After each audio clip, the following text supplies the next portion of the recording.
नेते ते अभिनेते ते नेते असा तुमचा प्रवास आहे. आता शेतकऱ्यांचे कैवारी तुम्ही बोललेला आहात, परंतु यामध्येही मंत्री महोदय म्हणतायत की तुम्ही अभिनय जास्त करताय. काय तुम्हाला वाटतं त्यावर?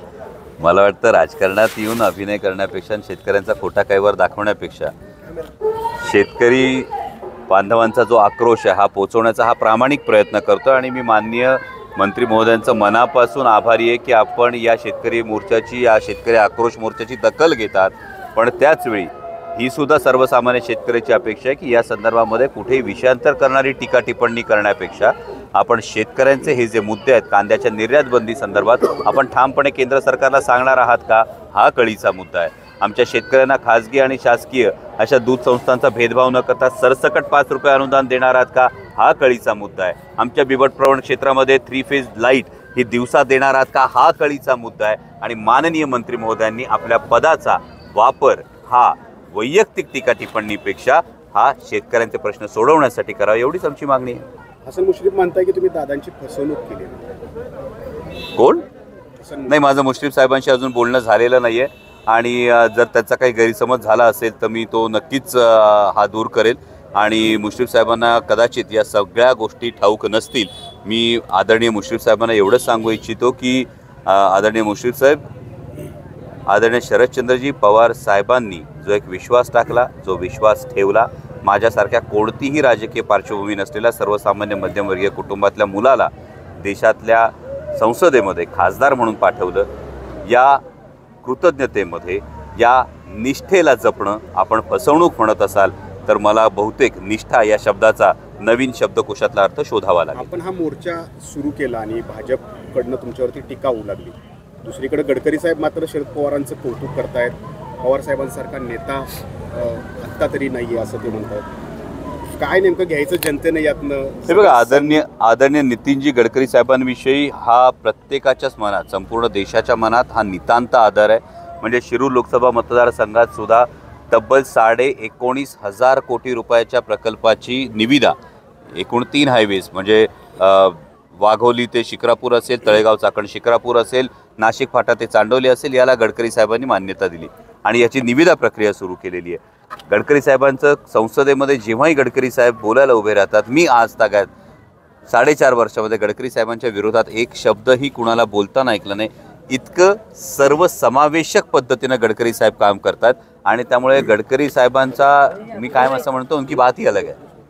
खरं तर एकीकडे आपण पाहतो की सरकारने जे प्रकल्प आहेत राज्याच्या बाहेर पळवले असं कुठेतरी विरोधकांकडून बोललं जातं. मात्र आज ज्या पद्धतीने देवेंद्र फडणवीसांनी म्हणजे परदेशातील सर्वात जास्त गुंतवणुकी महाराष्ट्रामध्ये झालेली आहे असा आढावा सादर केलेला आहे. कसं आहे की आकडेवारी ही सांगत राहणं याची महाराष्ट्राला अनेकदा सवय झालेली आहे. पण या आकडेवारीनंतर खरोखर नेमके किती रोजगार निर्माण होत आहेत हे जोपर्यंत होत नाही तोपर्यंत आजकाल विश्वास बसत नाही. कारण कधी कधी कसं होतं की भारतीय जनता पक्षाच्या विषयी एखादी गोष्ट अत्यंत विश्वासानं सांगितली जाते आणि नंतर काही महिन्यांनी भारतीय जनता पक्ष बिंदास सांगू शकतो वो तो जुमला था.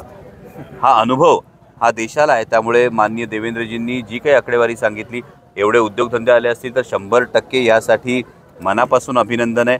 महाराष्ट्र हा देशाला सर्वात जास्त टॅक्स देणारं हे राज्य आहे आणि त्या पद्धतीनं महाराष्ट्राला जेव्हा जेव्हा अशा पद्धतीच्या परकीय गुंतवणुकीचं प्राधान्य मिळत जातं त्यावेळी महाराष्ट्राला प्राधान्य दिलं जावं ही आमची अपेक्षा आहे. आणि त्यातून मात्र रोजगार नेमके किती निर्माण होणार हे सुद्धा सांगणं गरजेचं आहे. आज 2 भेटी झाल्या तर राज्यामध्ये, एक मुंबईत झाली आहे, मुख्यमंत्री राज ठाकरेंना भेटलेत आणि दुसरीकडे पवारसाहेब बच्चू कडूंना भेटले.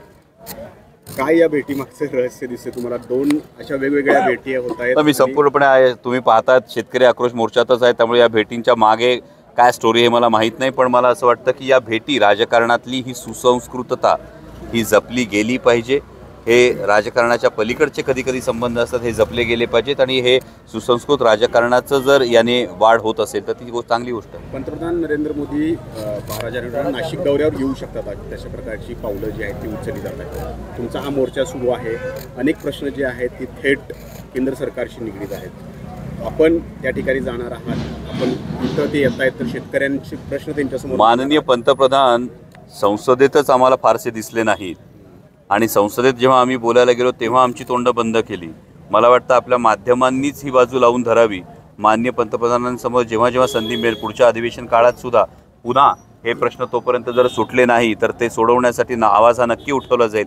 पण आता तरी अपेक्षा एवढे मंत्री महोदय जर शेतकरी आक्रोश मोर्चाची दखल घेत असतील तर हे सगळे मंत्रीसुद्धा शेतकरी बॅकग्राऊंडमधूनच आलेले आहेत ना. यातले अनेक जण शेतकऱ्याचीच पोरं आहेत.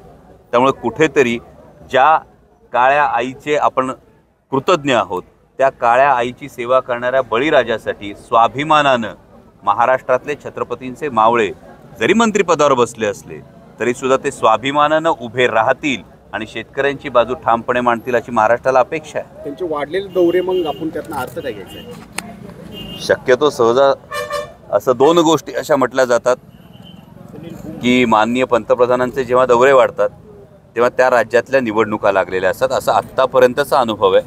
अजून महाराष्ट्र सरकार तर सक्षम आहे असं सत्ताधारी म्हणतात, पण माननीय पंतप्रधानांचे दौरे वाढले हे कदाचित महाराष्ट्रातल्या सर्वात जास्त, उत्तर प्रदेशनंतर सर्वात जास्त लोकसभेच्या जागा या महाराष्ट्रात आहेत. आणि आत्ता सातत्यानं येणारे सर्वे जे समोर आपल्या माध्यमातून येतात या सर्वेजमध्ये महाविकास आघाडीचं पारडं हे नक्कीच जड आहे. महाविकास आघाडीची बाजू ही मजबूत आहे आणि त्यामुळे कदाचित माननीय पंतप्रधानांचे दौरे वाढले असतील, पण नक्कीच देशाचे पंतप्रधान आहेत, त्यांचं प्रत्येक वेळी स्वागत आहे. फक्त माननीय पंतप्रधानांनी प्रत्येक वेळी येताना हा विकास आणि महाराष्ट्राच्या हिताच्या गोष्टी या समोर घेऊन याव्यात हीच अपेक्षा आहे.